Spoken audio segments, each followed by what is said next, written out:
Okay. See, so I think I'll show you some things about the errors today in the notebook, and also remember that I have I have given you a very detailed notebook which includes all the notes and everything and the pieces of code. You could run that. And if you have any questions, you can always ask me. Okay, so I'll start this. I'll show you what I have done. We'll say import. I think we'll say import math. That's one. Okay, and import numpy as np, and I'll say import matplotlib as plt. Okay, so these are the things that I'll use. Okay, now I'll show you this. See, I told you some numbers cannot be exactly represented in the computer. Okay, I told you that, right? So in addition, instead of saying some numbers can be represented, the truth is only some numbers can be represented exactly. Most of the numbers, they cannot be exactly stored in the computer memory. And one of such numbers is this. I'll say, we'll make two variables. V1 is 1.2. Okay. V2 is 1. Okay. And answer, I'm finding an answer. My answer is, let's say, V1 minus V2. And I'll print that answer. Print V2. Okay. Okay. I'll say the computer's answer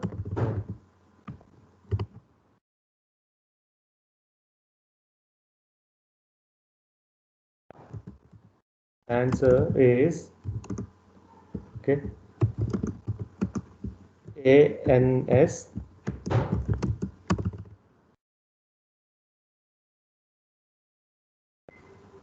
and the exact answer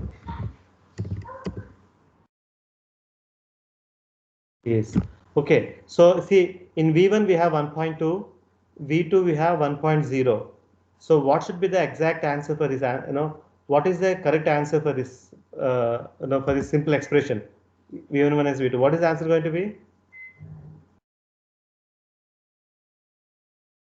Well, that's a simple one, right? Hello. Sir, yes, sir. Yeah. What is the answer for this is going to be? What should the answer have? V1 minus V2. 0.2, sir. 0.2. You'd expect that, right? But now I'll run this. You'll see. Yeah, I forgot the commas. There has to be a comma there. There has to be a comma there. Okay. Now we'll run it. You see that number? 0.19999999996. Okay. And the answer is this. Why do you think this happened? This happens because only a limited number of real numbers can be stored exactly in the computer, and the actual possible real numbers is infinite, right? So 1.2 is one of those numbers which cannot be exactly stored in that. So when you are storing that, it gets stored as some near number. See, this is almost 1.2. This is almost 0.2, but not quite 0.2, right? It is 0.199999996. Okay. See, that is a round off error, and you do one little computation. It's not much. If you're curious how much this error is, I'll write that. Okay. So we'll print that. We'll print the error. Okay, I think this is a good place to learn about absolute error. The absolute error in the answer is, the meaning of absolute error is, we'll say, I think, absolute value of this answer minus true value is 0.2. Okay, that is the absolute error. But like I told you, what we'll be more interested in is the relative error. So I'll say the relative error in the answer is, I told you, right? In situations like this, you might know the true value. Here you know the true value. It's a simple problem, you know the true value. So these errors are in fact true absolute error and true relative error. Absolute of answer minus 0.2 divided by 0.2. Okay, so look at the error we have. Well, the error is very small, right? It's in the 17th digit, and even in the percentage, it is not much. The reason the error is so small, but there is error, that's the important thing, but it is very small because the precision, the default floating point, when you do this, when you do this assignment, Python creates a floating point variable which stores the number in a 64-bit representation. Okay, and I think for the last 20 so years or 15 years, everybody has been using the 64-bit representation by default. But sometimes, I think in classes like this also, if you want to save memory, you could use, there is a way where you could use, I'll repeat this calculation. I'll add another code cell. I'll repeat the exact calculation now. But what I'll do now is, instead of using, if I leave it like this, it is calculating, the variables are 64-bit floating point variables. Now I want to see what happens if I use a less accurate one. Okay, float 32, np.float32. This creates, a 32-bit variable. This function from NumPy creates a 32-bit variable. Now, but since we are creating this to be 32-bit variable, all these will also be 32-bit variables. I have to be a little careful. I think here it might become, so true value also I'll make 32-bit variable. True value is np dot float 32 of 0.2. Okay, so now I'm creating, everything I'm making a 32-bit variable. See, this is like I am choosing to use a less precise representation of the real numbers. Here, this is the default one, and the errors are very low. So now I'm telling the computer, don't use that more precise floating point representation. Use a less precise one. So here we go, and look, the errors are much higher now. Okay, and that is 10 to the negative 17, extremely small. But the fact is there is some error. But here you see 10 to the negative 8. It is not that small. Well, it is still small, still very small, that you should not be worried about it.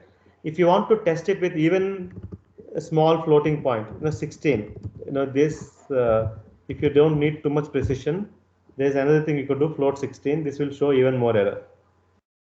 See, if you have less precise, if you the less memory you allocate for storing these numbers, the more error you get in the round off. Look at it; it is simple negative. It is simple subtraction, and look at the error you got. This is okay. It's not even 1%. Okay, if you want the error to be printed in percent, you have to multiply this with 100. But this is 0.1% error you made. 0.1%. See, the answer is 0.2. You are getting it to be 2.002, and that is the simplest of manifestations of round off error. Okay, so that's the simplest example of round off error. Is that clear? Any questions there?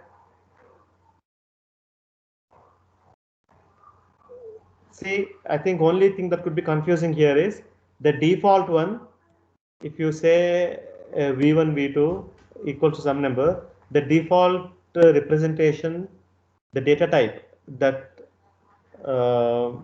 Python uses is 64-bit floating point data type.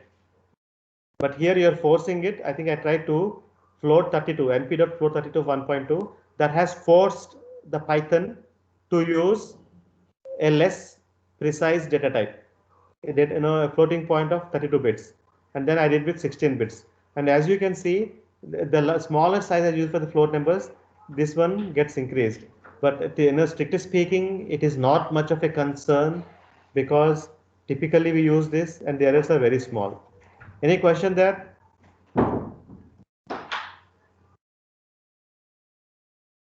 Okay, we'll move on. So what's the next thing I did? This one I did also, machine epsilon. Okay, so I told you what is the upper bound for x over delta x. See, I told you, delta x, which is the error, the possible round off error when representing a value x divided by x. This will always be less than epsilon. Okay, I thought that machine epsilon will give no relative error that you would make because of round off. Okay, that I told you is a machine constant. There's the upper bound, and that one way to calculate that is you start like this. You say x equals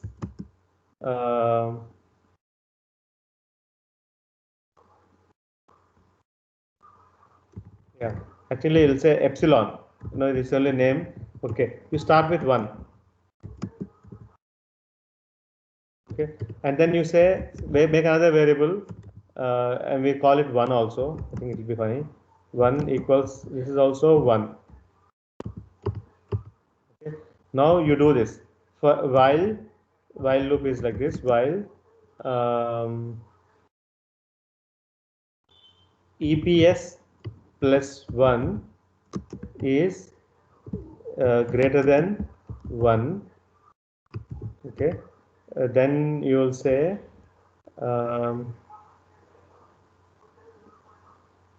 EPS equals EPS divided by 2. That's it. I think if I remember right. Okay. I think I should not say 2. I should convert. Okay, let it be. Okay. Then print EPS. Now, what this piece of code does is you're adding something to 1. You started the epsilon to be 1. If you say 1 plus 1, definitely will be greater than 1, right? So it will go inside. Next, we are making it half. Then you say 1 plus half greater than 1, it will go into the loop again. Then epsilon becomes half of half, 0.25. So 0.25 plus 1, no problem, it goes again. That way it keeps going into the loop until epsilon becomes very small, so small that adding that epsilon to this one, it's not getting registered. This when the epsilon becomes so small, you are successively halving the epsilon. Every time you run this loop, the epsilon is becoming half of it, half of it, half of it, and every time you're checking whether adding this to the 1, whether it's increasing the value of 1 or not. Eventually there'll come a point, the epsilon becomes so small that when you add it to the 1, the chop off will actually remove it off. Now the chop off will cause that the addition of the small epsilon will not have any effect on the value of 1.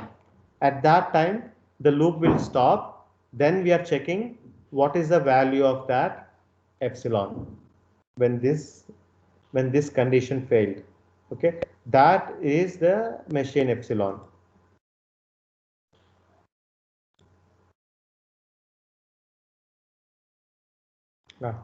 This I think this I just meant to show you that. So this doesn't have any meaning. I'll run it now. there. Okay, that is the machine epsilon, 1 times 10 to the negative 16 in this case. That is the machine epsilon. So I think, see, I told you, right? Oh, actually, we have to say 2 times.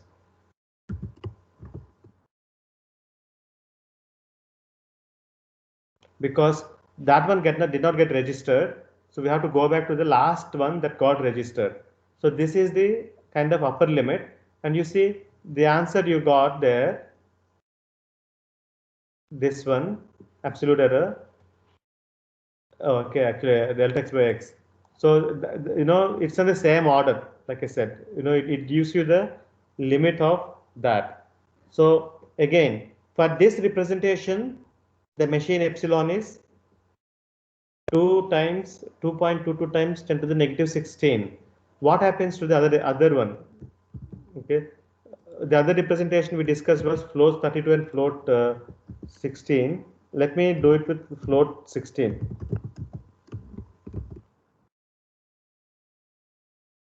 Float 16. See, I am asking, I'm specifically telling Python not to use the more precise representation of the floating point, but use the less precise one with only 16 bits. 64 bit is the default one, which has very small, very small. No, I have to change this also, because whenever we ask Python to do operations between 2 different data types, it will automatically upgrade the other one. So that will not serve our purpose. Okay, this is np dot. Okay, see, with this one, obviously epsilon will be much larger. Machine epsilon will be much larger than what you got there. See, look at that machine epsilon. This was 10 to the negative 16. Now this is, point, and this is almost 1 times 10 to the negative 3 is the machine epsilon for 16. Now this used to be the standard at one point of time. See, when these books were written, so that's why they gave a lot of importance to the round off error. These days, for single computations, we don't have to worry about the round off error. Any questions so far?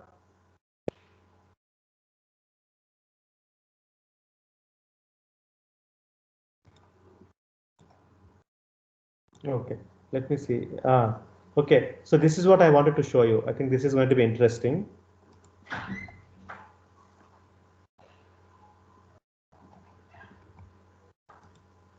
Okay, see,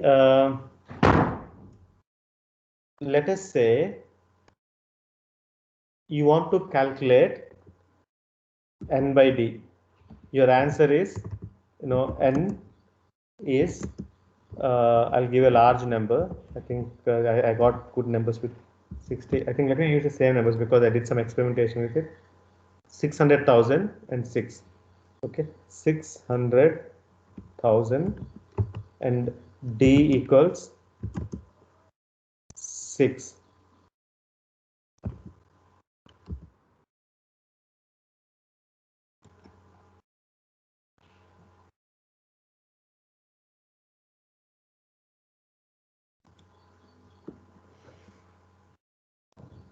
Okay, 6. So the value I want, that the computation I want to do, the true value is I want to calculate n by d.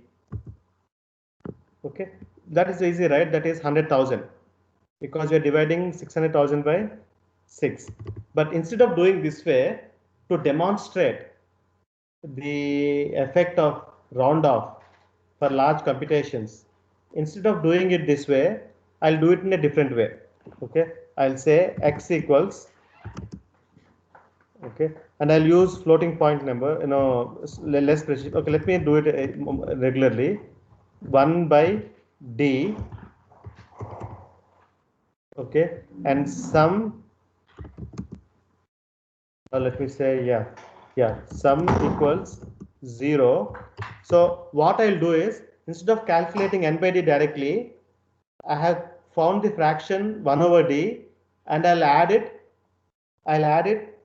n times to get the summation. So I'll say for I in range n. So we'll execute this loop n times. N is a very large number, see 600,000. There I'll say sum equals sum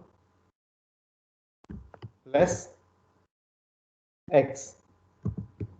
So what we're doing is, instead of doing it as simple division problem, we took the reciprocal of the denominator, that comes a fraction, and we are adding the fraction to itself a large number of times, 600,000 times. Okay, if you do that, you'll get answer, no problem. So then I'll write a thing here, print. Okay. Answer from this is large computations, large number of additions. Additions is, then that's the little thing we'll present, and then that is the sum. Okay, see, we are each time in the loop we're adding it to the sum, whereas we'll say whereas the true value, you can say true value, but I think the better name is best estimate. This here may also have some round off error and all, but anyway, this is simple enough. We can call true value also, true value or best estimate, or best estimate is, okay, so that here is the true value. Okay, see, you'll see what the sum is, because the reason I'm doing this is to show that even though in one summation the true, the error could be very small like this, but when this happens over hundreds of thousands of times, okay, that gets compounded, right? The error gets added, to itself. The error also gets magnified. Is that clear? So I'll show you how it happens. See, same thing. So two different ways of doing the same computation. In one way, we're directly dividing. The other way, you're adding this 1 by t n number of times to get that. Okay. If I run this, okay, see the direct one, 100,000, no problem. And here 100,000 plus a small error got introduced. Once again, this error with this 64-bit floating point number, it doesn't seem to be too extreme. So what I'll do is I'll make them all float. You'll see NP float 32. No, I think not this one. Truly speaking, we don't have to worry about too much about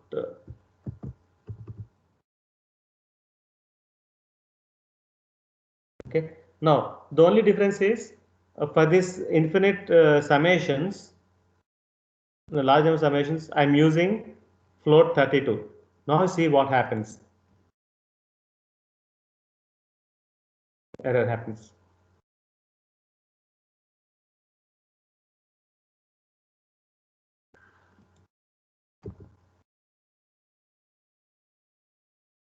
There.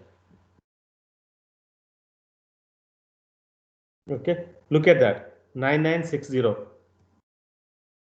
See, there is nothing wrong with the formula. Whether I think, see, when you had the regular floating point, this number gave everything. Only thing you did is, instead of the original default data type, which stores the numbers more precisely, we asked the computer to use another way of storing the floating point numbers, which saves some memory space. And just like that, look at the error you made. This has to be 100,000, but see, it's become 99,660. What is the difference? Okay, see, that is something, right? I'll do this again, you'll see.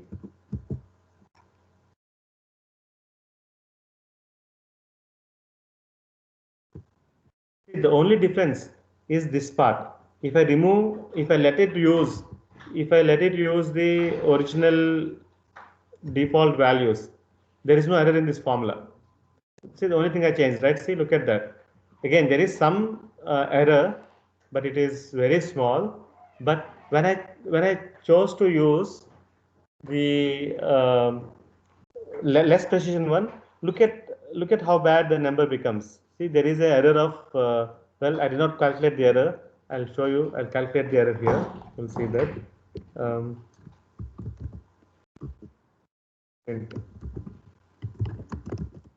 The absolute error in the answer is, no, when you're talking about absolute error, it's simply absolute value of the approximate number minus or true value minus, either way it's okay because you're taking absolute value, TV minus sum. Okay, and we'll also give the relative error.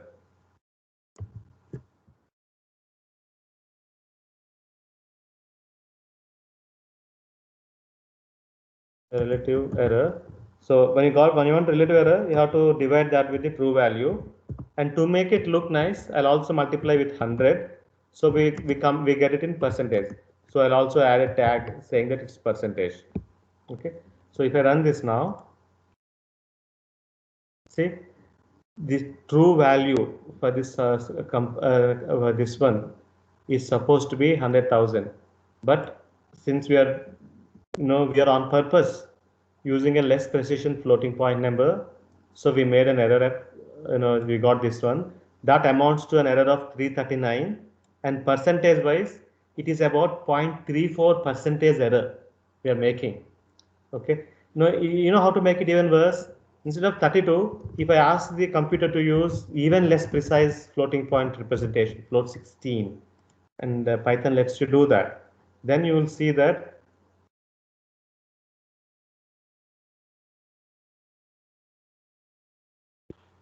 okay, that's really surprising. And I don't know why it gave such a bad error. 99% error, I think, with flow 16. You see that I know I have to check it, but see, only thing we did is instead of using 32-bit representation, if I asked to use it 16-bit representation, the error has become so large. But here this is okay, and in fact, if you do the regular one is 64-bit. And I can do this from here also, 64-bit. Okay. See, this way the error is going to be very negligible. Look at that. Now there is some error, but negligible. Now what is that? Nothing. 0.6125. That one, 0.6215 times 10 to the negative 7. You see? So what does it tell you? The more precisely, with the more number of digits you use for storing the floating point number, the round off error is going to be small.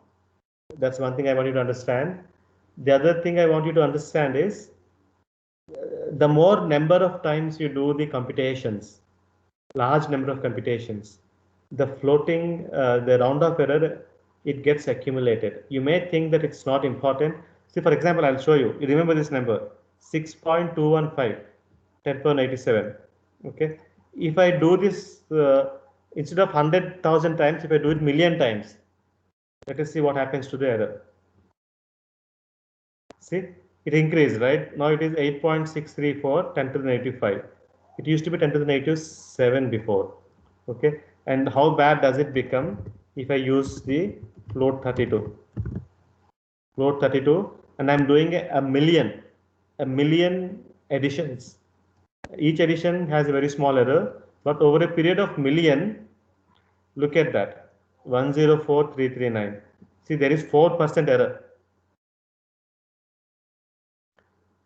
If you are not mindful about this, you might think, okay, whether I do n by d or whether I take 1 by d and add it n times, you would think that you should get the same answer, but that may not always be the, see, look at this. You're getting, instead of 1 million, you're getting 1,043,000 as the answer.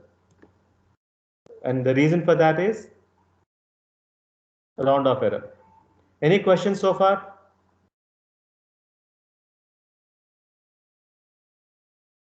Any questions so far, guys? Are you even paying attention? How many students do we have? 21.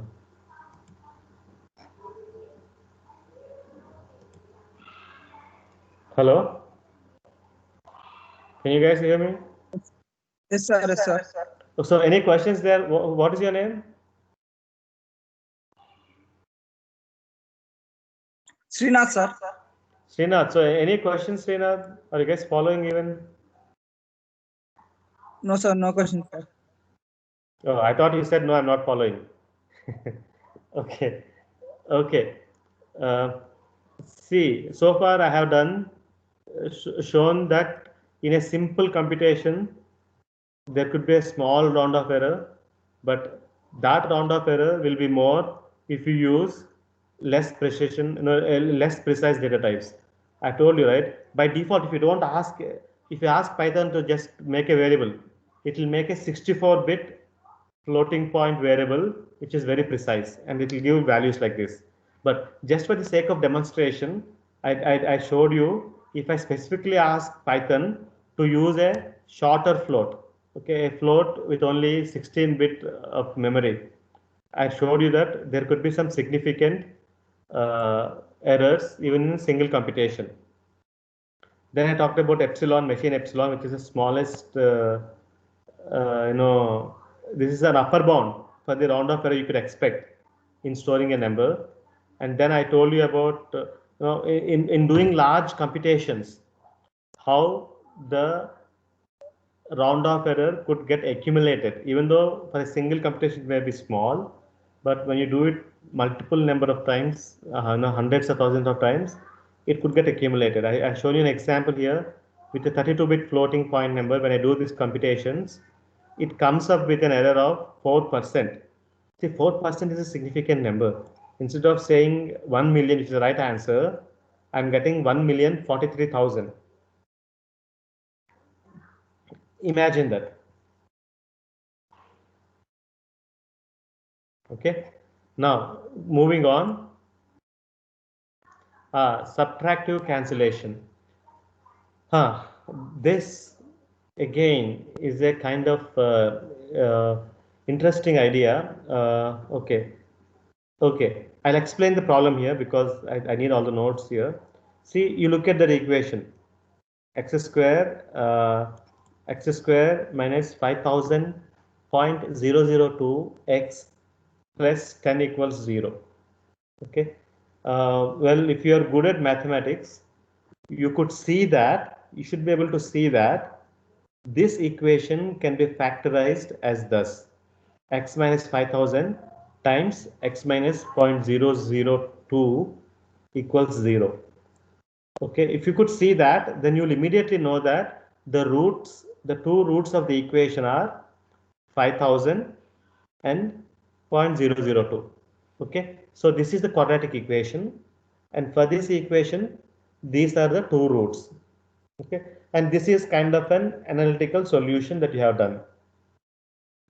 On the other hand, if equation like this is encountered by the computer, instead of trying to factorize like this, what the computer would do is simply use the formula here. So this formula, right, the quadratic equation, x is minus b plus or minus square root of b square minus 4ac, which is called a determinant, or b square minus 4 is the determinant of the quadratic equation. The square root of determinant times divided by 2a. This is the equation.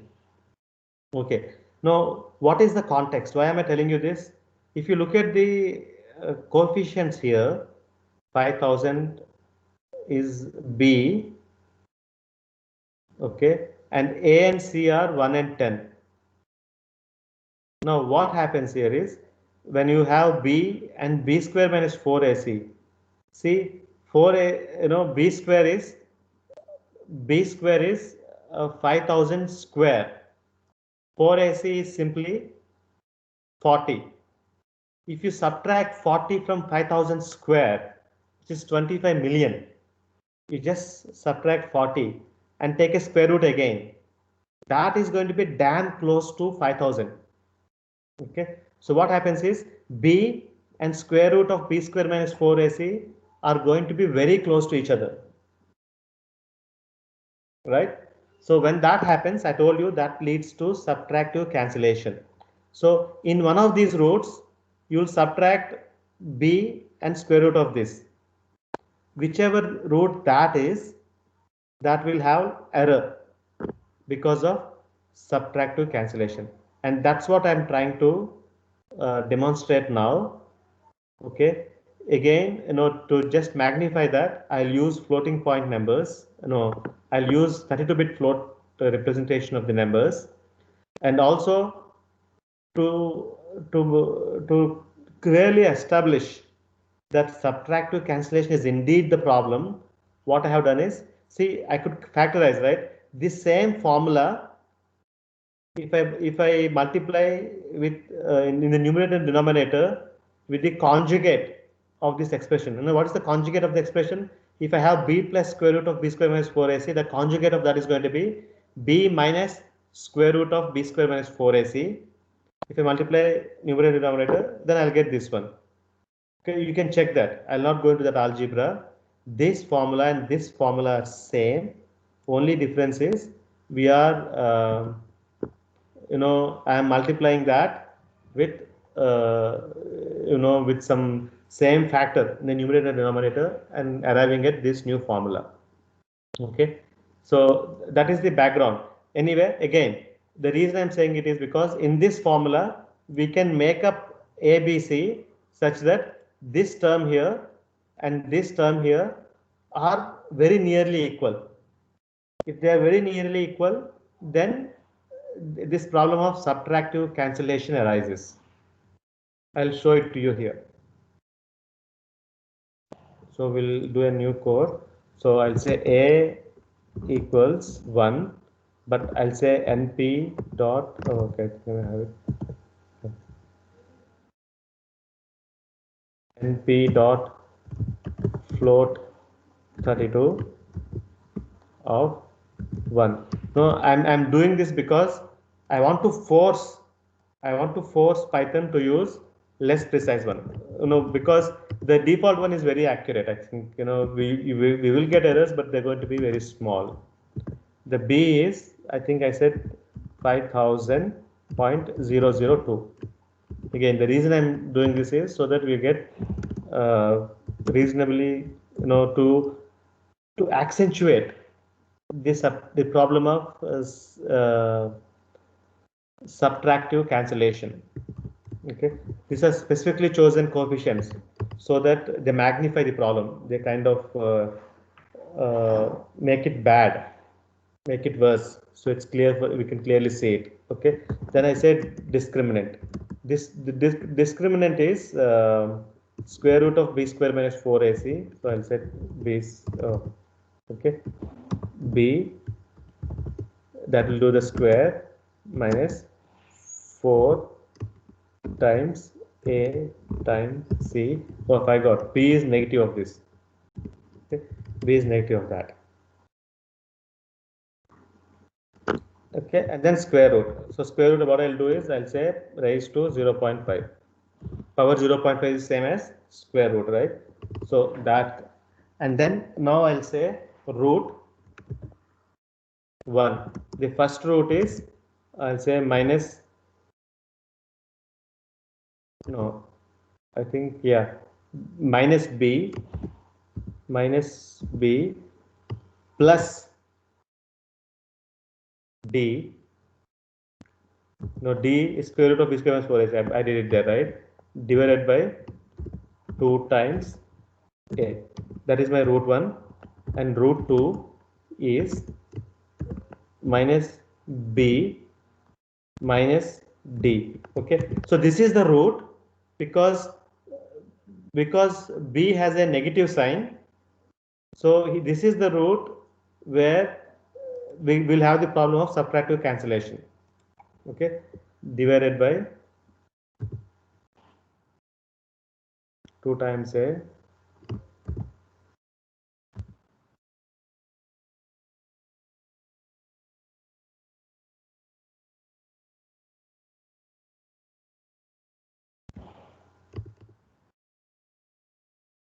okay, I think just to be on the safe side, I'll make all of them floats wherever there is a number there. Okay, so see, all the numbers I'm using, I'm trying to convert that into empty floats, because I think sometimes we call what is called as implicit upgrading, implicit enhancement of the data type, so that here I'm kind of forcing Python to make mistake, because otherwise it's smart enough that it will always upgrade the data type. Okay, so those are the ones. So the roots are, I'll print that, I'll print some formula here, print. Okay, the roots of the equation are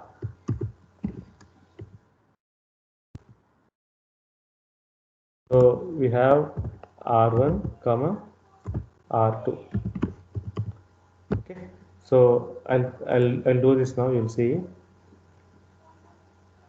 See, this one came out to be quite accurate. No problem. 4,000 something, which is okay. But this one, I'm surprised. It also has decent error. I don't know what is the error I got there. Let me see.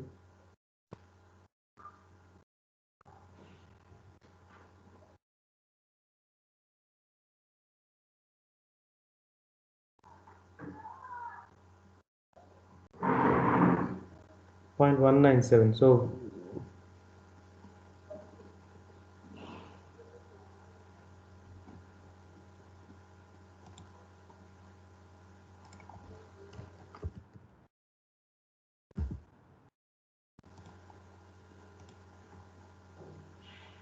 okay. See, so this is supposed to be 0.02. Now look at the thing we got. If you want to find the error in each of them, I'll print that also. Print. Okay. I'm doing this so that you see how I write the program. Error in root 1 is okay. So I think here's what the error is going to look like. Absolute value of the true root is 5,000 here, minus the other one is R1 divided by 5,000 times 100, and just to make sure that you understand, I'll add a percentage as last one. Okay, so I'll copy that, Control C, I'll say Control V.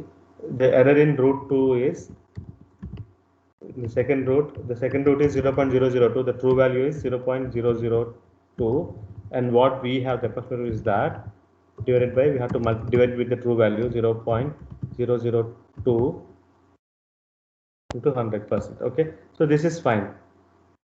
So what you see here is,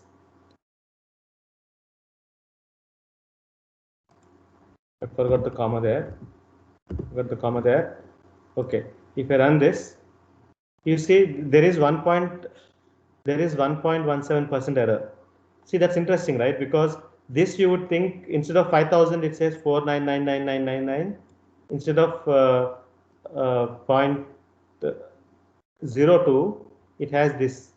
But in this one, if you look at the relative error, it is very small, negligible.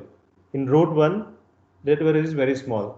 In the root 2, there is 1.17% error, and the reason for that is because in the formula for the root 2, we are subtracting these two, and that has introduced the subtractive cancellation.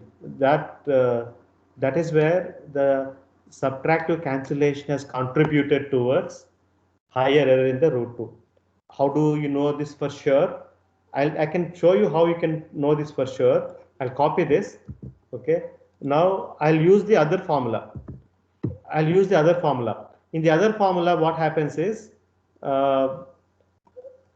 the subtractive cancellation will become significant for the second root. Okay, I'll do this.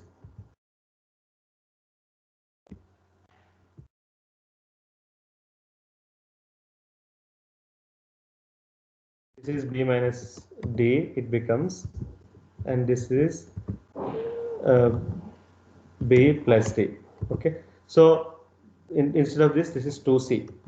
Now you look at the other formula. Again, the other formula, we are just multiplying the numerator and denominator with the same factor in each of the formulas, and you get that. So in this other formula,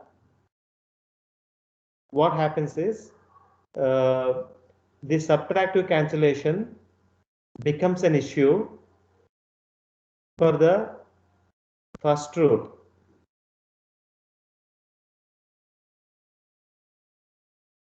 I think this is b plus d. This is going to be b minus d. Let me see if that's correct.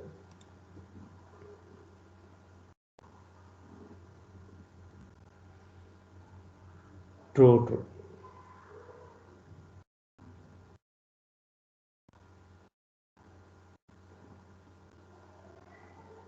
Yeah, in this formula there is a negative sign here. Unary negative operator. Because it's negative 2c divided by. Okay, I'll show you. Okay, the second formula looks like this: negative 2c divided by minus b plus or minus square root of b square minus 4ac. Okay, so that is negative 2c divided by that. Okay, now if I run this, look, in this case, the root 1, instead of being 5000, it is 5059. It looks like a lot of error because if you see that the difference is 59, but percentage wise, it's only 1%. It's okay. But interestingly, the second root in this second formula, the accuracy of second root is much better. See, we have less error. See, in the first formula for the roots, root 1 is accurate. The error is very less because it is not affected by subtractive cancellation. Root 2 was affected by subtractive cancellation. There is a lot of error. It's 1.17. Whereas in the alternative formula, when you have manipulated the formula so that you avoid the problem of subtractive cancellation for the first root, second root, in that alternative formula, the first root has subtractive cancellation problem, and obviously the error in the first root is much higher. But interestingly, see, this is almost similar to the 1.18%. There you got 1.71%. See, it's very close, right? So whichever formula involves subtracting numbers which are close to each other, that formula will yield more error. Okay, any questions there? Any questions? Once again, see, I have sent you the notebook. You please spend some time on it. Try to run the code, and if you have any questions, let me know. Okay, so all that things I have now. Okay, the next thing I'm going to do, maybe I'll stop after this one, is that we'll look at the Taylor series. See, in the class, I have given you the Taylor series for sine of x.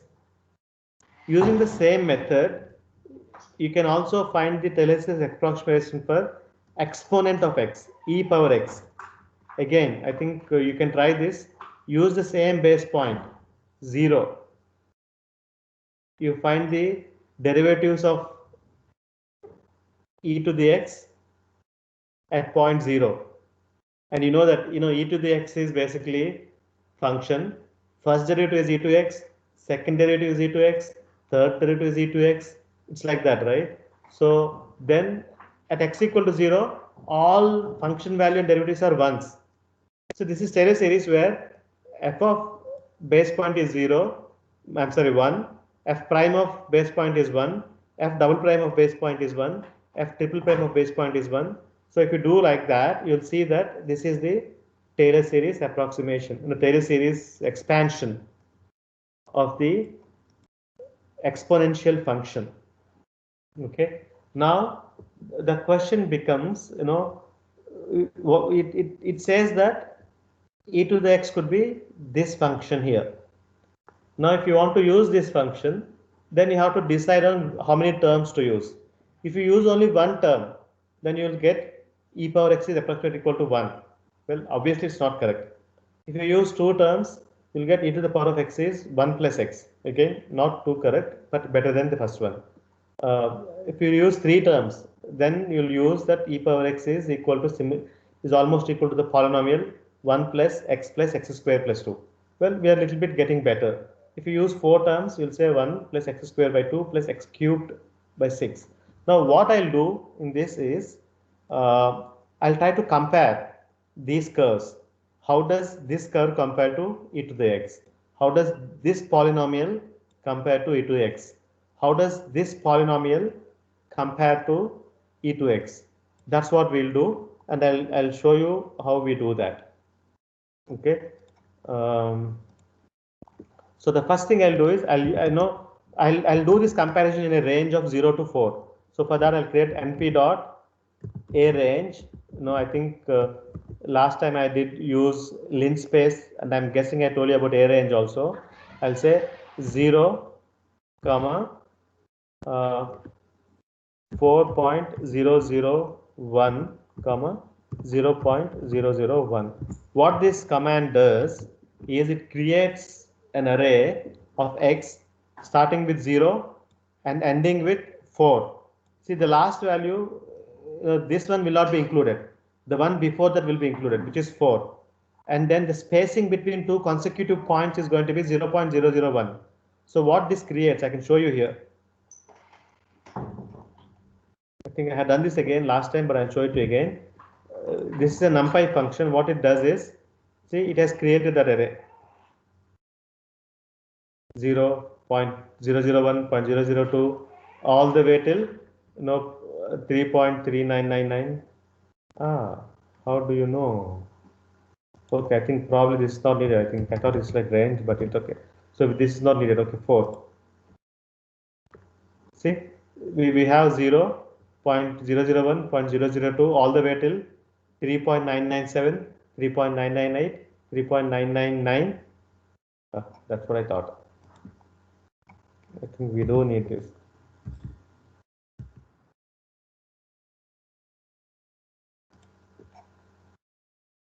All the way till 4. Okay. So what I'll do now is, okay, I'll do the simple way here. And you go back and see how I did it in the notebook. Here I'll do the simple way. Okay, I'll say polynomial 1. Polynomial 1 is simply 1.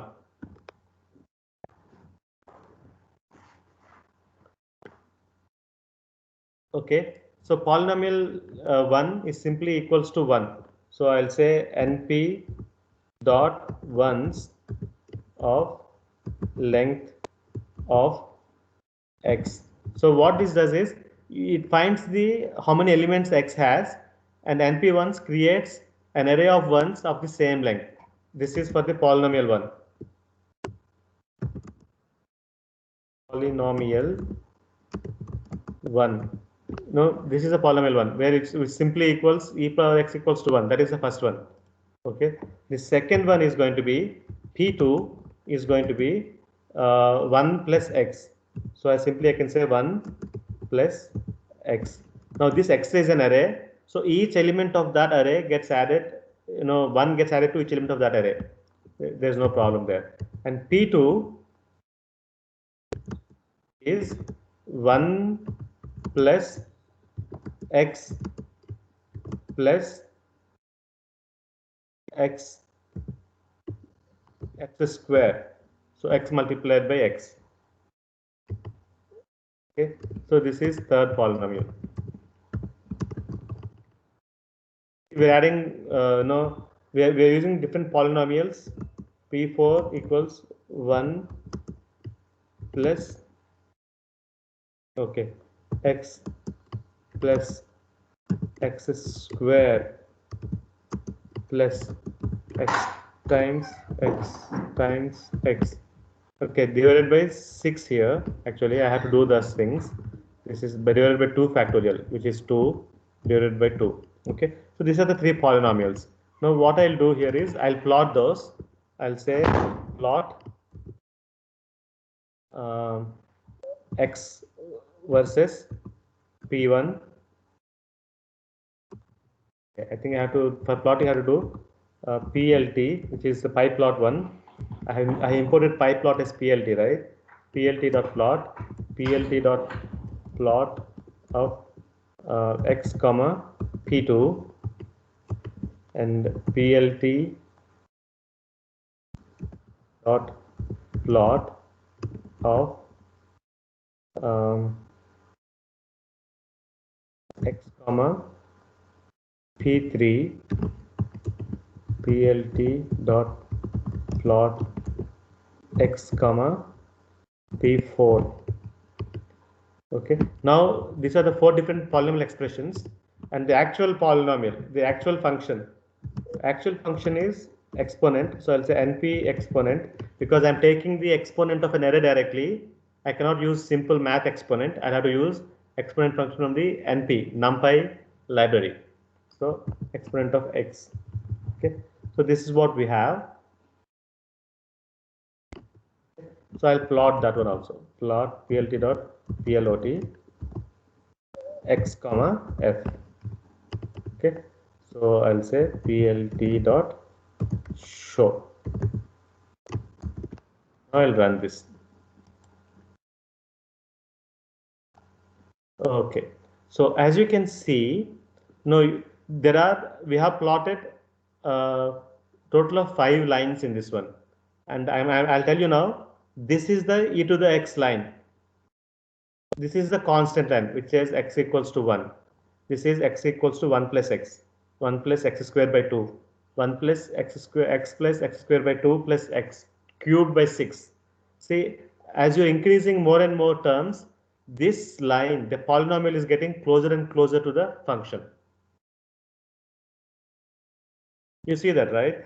I think, well, one thing I remember now, I think Maruf was asking, what is the purpose of legend? Is Maruf here?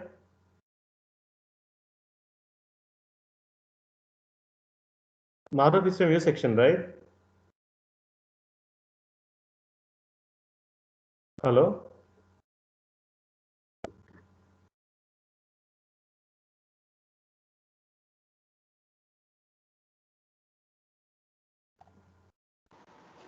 No, sir. In Maruf is not your section, B section, right? Okay. Anyway, I think someone in the other section asked me what is a legend. Now, there are 5 different lines in this plot. You want to know which line is which one, right? So if you want to know which line is which one, then you have to give labels to each of them. Okay, I'll say label equals, this is, this one is 0 order polynomial, 0 order polynomial, or with one term. Okay, I think let me say, we'll say one term. Okay, one term approximation from the Taylor series. Okay, that is the first one. And likewise, we'll add labels to all lines.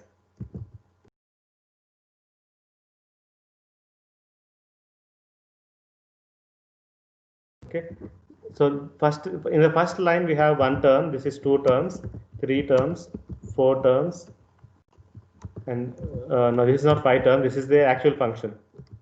This is exponent, and I'll show you how to write equations in that. If you want to write equations, you have to type it between the dollar signs, and then you learn with this practice. If you do it, that is e to the x. That is the actual function. That's how you write in the equation. Okay, if you run this one, nothing changes because we have assigned labels, but we did not ask it to explicitly show. If you want to show the labels in the plot, then you have to say plot dot legend. Okay, this is not like Balakrishna legend or something. Legend is to give labels, to show the labels there. Okay, now whatever labels you have given, they appear there. Oh, okay, it is not plot dot legend, plt dot legend. There. See, now you know. I told you because I knew it. This is the e to the x curve, and this is your approximation with one term from Taylor series. This is the approximation with two terms from Taylor series, three terms from Taylor series, four terms from Taylor series. So the thing to understand here is the base point in the Taylor series. The base point is 0. So close to the base point, all these approximations are good. The problem happens only when you go far from the base point. The approximations are less accurate. Okay, so I'll stop it here. But see, in the code here, I have done it in a loop. It will be easy for you to change. See, here I have done it in a loop, and see when I use 8 terms, the the approximation is very good. The polynomial and the exponent function are very close to each other. You see that? And I also showed how to calculate error at the last point, 4 point, and how it changes with the number of terms you use. Anyway, any questions so far? And surprisingly, there will be more than 22 students now, I'm sure. Yeah. Okay, because for the attendance time, you all guys come back. Any questions?